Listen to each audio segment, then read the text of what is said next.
ലൂക്കോസിന്റെ സുവിശേഷം 11:13 യേശു ഈ ദൈവത്തെ പരിചയപ്പെടുത്തുക.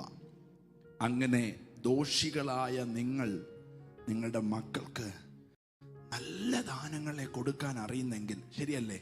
നമ്മുടെ കുഞ്ഞുങ്ങൾക്ക് നമ്മൾ ഏറ്റവും ബെസ്റ്റ് അല്ലേ കൊടുക്കാൻ ആഗ്രഹിക്കുന്നത്? കീറിപ്പറഞ്ഞ ഉടുപ്പും തേഞ്ഞു കീറിയ ചെരുപ്പും ഇട്ടുകൊണ്ട് നീ പോയാ മതിയടാ എന്ന് കഴിവുള്ള ആരെങ്കിലും പറയുമോ? ഇല്ല. ഉള്ളത് നല്ലത് കൊടുക്കാനാണ് നിങ്ങൾ ആഗ്രഹിക്കുന്നത്. പക്ഷെ ആ വാക്യത്തിലെ യേശു മറ്റൊരപ്പനെ പരിചയപ്പെടുത്തുക. നിങ്ങൾ നല്ല ദാനങ്ങളെ കൊടുക്കാൻ അറിയുന്നെങ്കിൽ സ്വർഗസ്ഥനായ പിതാവ് തന്നോട് യാചിക്കുന്നവർക്ക് പരിശുദ്ധാത്മാവിനെ എത്രയധികം കൊടുക്കും. നിങ്ങളുടെ കുഞ്ഞുങ്ങൾ നല്ലതായി പോകണമെന്ന് നിങ്ങൾ ആഗ്രഹിക്കുന്നില്ല കേട്ടോ. കൊച്ചു കുഞ്ഞുങ്ങളെല്ലാം കേട്ടോണം. നിങ്ങളുടെ അപ്പനും അമ്മയും ഒരിക്കലും നിങ്ങളെക്കുറിച്ച് ദോഷം ചിന്തിക്കത്തില്ല. അങ്ങനെ എന്തെങ്കിലും കള്ളത്തരം പിശാച് നിന്റെ തലയ്ക്കകത്ത് കയറ്റിയിട്ടുണ്ടെങ്കിൽ അതിനെ ഇന്ന് ഡിലീറ്റ് ചെയ്തോണം. ആമേൻ. നിന്റെ അപ്പനും അമ്മയും നിനക്ക് വേണ്ടി കഷ്ടപ്പെടുന്നതും പട്ടിണി കിടക്കുന്നതും എല്ലാം നീ നല്ല നിലയിൽ വളരാൻ വേണ്ടിയാ. ചിലപ്പോൾ നിന്നെ അടിക്കും, വഴക്ക് പറയും. ഇതൊന്നും നിന്നോട് ദേഷ്യമുള്ളത് കൊണ്ടല്ല, നീ നല്ലതായിട്ട് വരാൻ വേണ്ടിയാ. അതുകൊണ്ട് അവർക്ക് സ്നേഹമില്ലെന്നല്ല. ഈ ലോകത്തിലെ അപ്പന്മാർ അവരെ കൊണ്ട് ചെയ്യാവുന്നതിന്റെ ബെസ്റ്റ് അവർ നിനക്ക് വേണ്ടി ചെയ്യും. ഇനി ചെയ്തില്ലെങ്കിലും ഇവിടെ വേറെ അപ്പനെ പരിചയപ്പെടുത്തുക. സ്വർഗസ്ഥനായ പിതാവ് തന്നോട് യാചിക്കുന്നവർക്ക് എത്രയധികം കൊടുക്കും. ഈ പഴയ നിയമത്തിലെ അപ്പന്, പഴയ നിയമത്തിലെ ദൈവത്തിന് ചെല്ലുന്നതിന് സമയവും നിയമവും സ്ഥലവും പ്രോട്ടോകോൾ ഒത്തിരി ഉണ്ടായിരുന്നു. പക്ഷേ ഇപ്പം 2-3 പേർ എൻ്റെ നാമത്തിൽ കൂടി വരുന്നവരുടെ നടുവിൽ ഞാനുണ്ട്.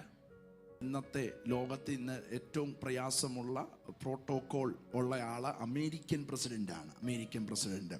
ഇന്ന് രാവിലെ നിങ്ങൾ അടൂരിന്ന് ചിന്തിക്കുക, വൈകിട്ട് അദ്ദേഹത്തെ പോയി ഒന്ന് കാണാം എന്ന് വിചാരിച്ചാൽ നടക്കുമോ? ഇല്ല. അതിന് പ്രോട്ടോകോൾ ഉണ്ട്.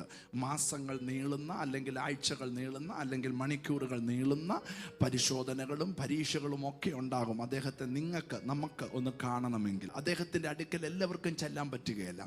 ബറാക് ഒബാമ എന്ന് പറയുന്ന അമേരിക്കൻ പ്രസിഡന്റ്, അന്നത്തെ കാലത്തുണ്ടായിരുന്ന അമേരിക്കൻ പ്രസിഡന്റ്, അദ്ദേഹത്തിൻ്റെ അടുക്കൽ ചെല്ലാൻ എല്ലാവർക്കും പ്രോട്ടോകോൾ ഉണ്ട്. പക്ഷേ മിയാമിയിലുള്ളൊരു ബീച്ചിൽ തൻ്റെ കുഞ്ഞുങ്ങളുമായി താൻ കളിക്കുന്ന ഒരു ഫോട്ടോ സോഷ്യൽ മീഡിയയിൽ വന്നു. അതിനകത്ത് തൻ്റെ ഇളയ മകൾ പുള്ളിയുടെ തോളെ കയറിയിരിക്കുക. മറ്റുള്ളവർക്കെല്ലാം പ്രോട്ടോകോൾ ഉണ്ട്, അടുത്ത് ചെല്ലണമെങ്കിൽ, സംസാരിക്കണമെങ്കിൽ. പക്ഷെ തോളെ കയറിയിരിക്കുന്ന കൊച്ചിനോട് വരും, നിനക്ക് പ്രോട്ടോകോൾ ഉണ്ടോ? ഇല്ല. പ്രൈസല്ലോ. എന്നാ കാരണം? ഇത് അപ്പനും മകളും തമ്മിലുള്ള ബന്ധമാണ്. ഇപ്പോൾ അവൻ നിന്റെ ആ ഹൃദയത്തിൽ നിന്നുള്ള വിളി കേൾക്കുമ്പോൾ നിനക്ക് വേണ്ടി ഇറങ്ങി വരികയാണ്. ഹൃദയം നുറുങ്ങിയവർക്ക് സമീപസ്ഥൻ, മനസ്സു തകർന്നവരെ. പുറമേ നീ ഒരുങ്ങി അണിഞ്ഞു വന്നത് സൂപ്പറായിട്ടാ, പക്ഷെ നിന്റെ ഹൃദയത്തിന്റെ അകത്തളങ്ങളിലെ മുറിവ് അടുത്തിരിക്കുന്നവർക്ക് അറിയത്തില്ല.